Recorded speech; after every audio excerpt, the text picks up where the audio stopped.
Hi everyone, it's Liesel from Lily Loompa DIY. Today I want to talk about frugal grocery shopping and meal planning.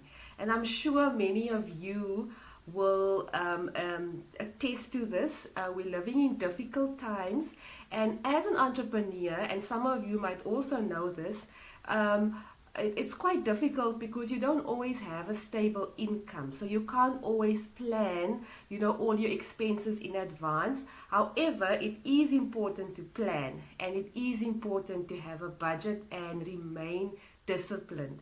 So I jotted down a few tips and ideas of things that have helped me and my family through the years. So I hope that you are interested in this, and if you are, stay tuned for these tips.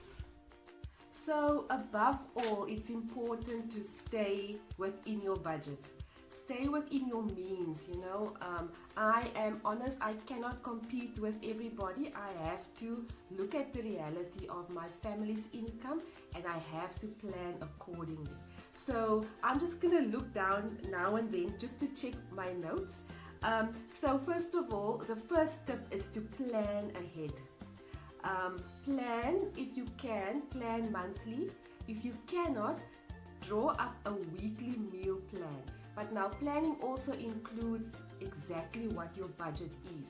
So it's important, as I say, to be realistic and write down a weekly or a monthly budget specifically for food and for grocery shopping. So for the purpose of this video, I think I'm going to stick to 500 Rand per week. So let's work on that as an example, and as I go through the tips, let's imagine that I've got 500 Rand for the week. So tip number one is have a budget and don't live above your means. So and that obviously goes into the second tip, or I'll have sub tips or subdivisions of the main tip. And so it's important to, once you've established your budget, which is now 500 Rand a week, is to plan your meals for the week. So you can choose the day that suits you when you relax and when you're in the mood to do your recipe and your meal planning for the week. Then from that meal plan, you will draw up your grocery list. So this will be the list that you will use for the week.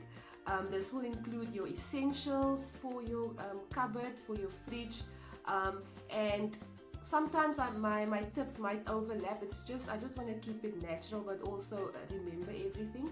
So once you have your grocery list, once again, you start with the essentials first, and you keep the luxuries for last. So once you've established your essentials and your absolute needs for your grocery cupboard and for your fridge, and you have some money left, then only we start looking at the luxury items. So now that you've done your planning, you've got your budget, you've got your grocery list, you are armed because you are ready. Now it's time to actually go to the store and do your shopping.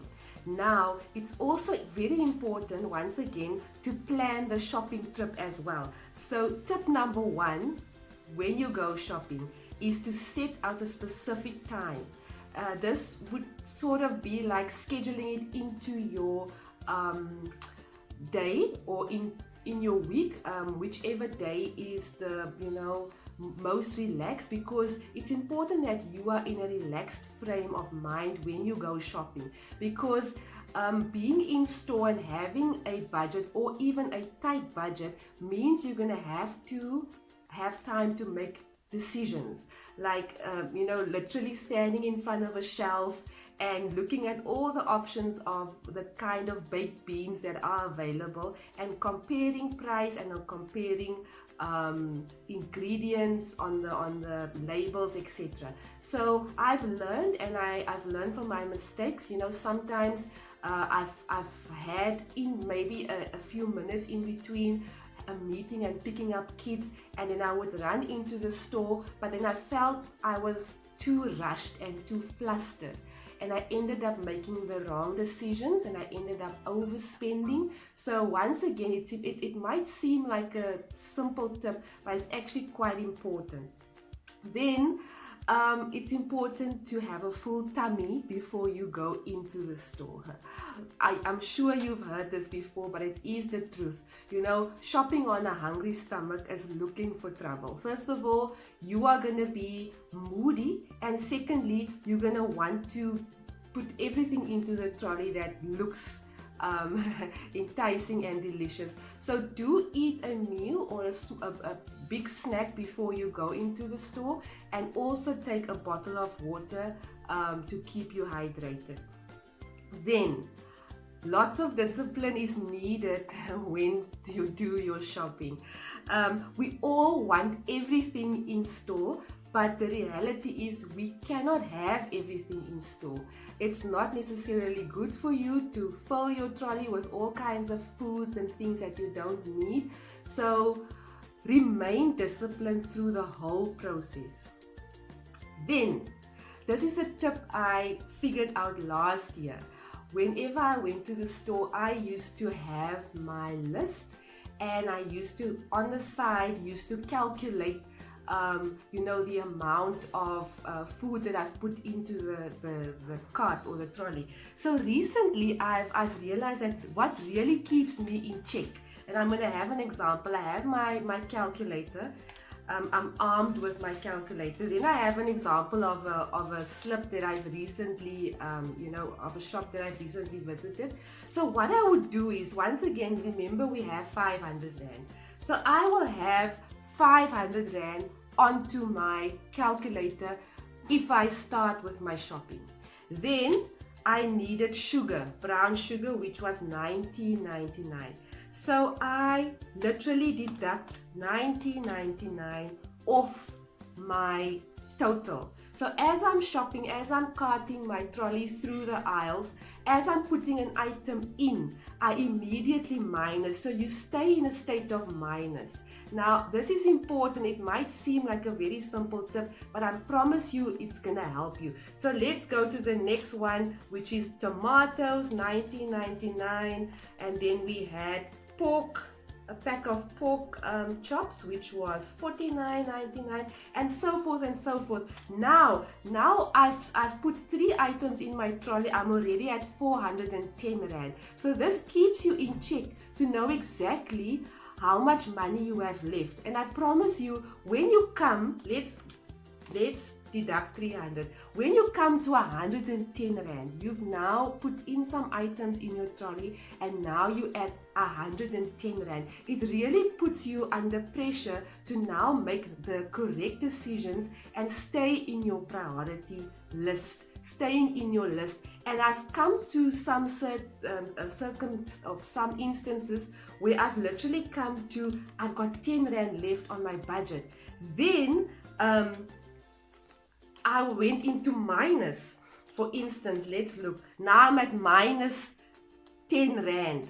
Now it actually makes you say, okay, I'm done now. Let me look at my trolley and let me see if I've taken the correct items.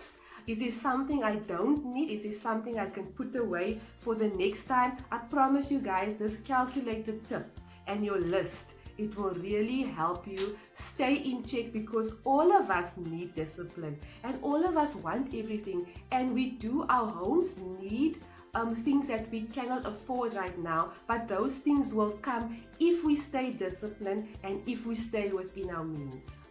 Now that was quite a lengthy tip, but quite important. So the next one is, don't be intimidated by fellow shoppers. Don't even look at them. Now, without being unfriendly, stay focused to what your plan is. And this is as simple as not looking in other people's trolleys, because if you're going to look at other people's trolleys, you are also going to be intimidated by what they have. The next person might be doing monthly shopping, so their trolley might be quite full, and this might intimidate you. And that's what I've learned. When I go into the store, I'm focused on what my family needs, and I'm working according to my plan. Then it's important for me, it has helped me quite a lot to buy in bulk. If you can afford, try and buy the necessities in bulk. Now, when I mean necessities, bread, milk, cheese, for instance. Those are 3 items that can be frozen, and if you have a deep freezer or lots of freezer space, this will actually help you. I tell you why. If I buy 10 loaves of bread at a time and maybe 5 2 liters of milk or 10 1 liter sachets, this will sort of help by not doing impromptu trips to the store. And now when I say that is, maybe you've bought your groceries on Wednesday for the week, and by the end of say by Sunday, you're running out of milk.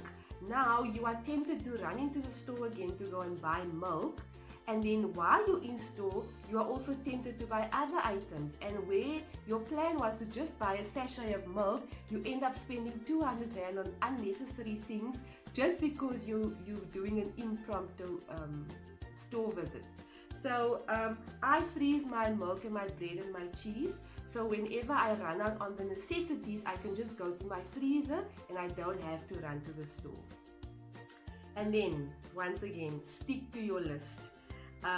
Don't even look at the things that are not on your list. Keep those in mind, keep specials in mind for the next trip when you come, and then you schedule those into your list for your next shopping trip. And then bring your reusable bags from home. This will also eliminate you buying more plastic and spending more money on plastic bags, which might seem like a little bit of money. It's obviously just a few cents, but as you add them up, you know, eventually it can be a 5 Rand, which you could have spent on something else. So that's sort of in a nutshell my planning and my trip to the store. Now, what I'm gonna do is, and I don't know if you're interested, many years ago I used to have an Excel grocery list, and what I would do is before I go into the store, I would look at my list and my physical noted list, and then I would punch the list into my grocery Excel list, and it will populate because I would sort of, you know, have the correct prices of what the items are right now. Like we said, the brown sugar is 2 kg, I paid for 1 kg, I paid for 20 Rand. So I will put it in my list, 20 Rand. And if I need sugar, I'll add a number 1 into the Excel list, and it will automatically populate. And at the end of that exercise, I will know how much my grocery list will be. So if you are interested, I'm going to draw up another one. My laptop was stolen many years ago with that list on, so I need to redo a new list. If you're interested, let me know, send me an email, and I'll put you on the email list. So when my list is ready, I can email it to you. But in essence, guys, it is possible to live on a budget, although it might not be, irrespective if you have loads of income or not, it's important to stick to a budget. But when you are trying to live frugal and trying to save up and trying to live more responsibly, it's important to do your planning, and it's important to stick to a budget. So if this video has helped you, let me know. I hope it has helped you. It's a bit different to our normal DIY Saturday videos, but it's still a tip and hack video. And yeah, I hope you enjoyed it, and let me know, and have a super weekend.